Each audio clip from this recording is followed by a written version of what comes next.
Welcome to the Slop Temple. We pray this video helps.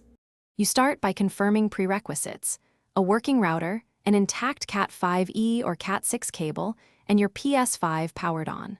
First, plug one cable end into a free router LAN port and the other into the Ps5 LAN jack.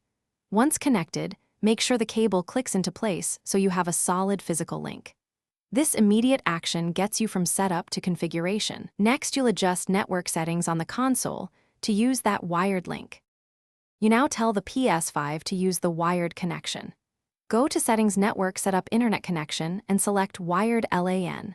Choose Easy for automatic DHCP, which works for most users, or Custom if you need a static IP, custom DNS, or specific MTU. Make sure to note NAT type and download/upload numbers after the test.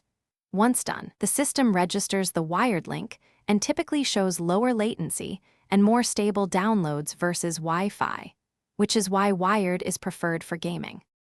Finish by securing the cable and checking for steady link lights on the router and Ps5. That confirms an active physical connection.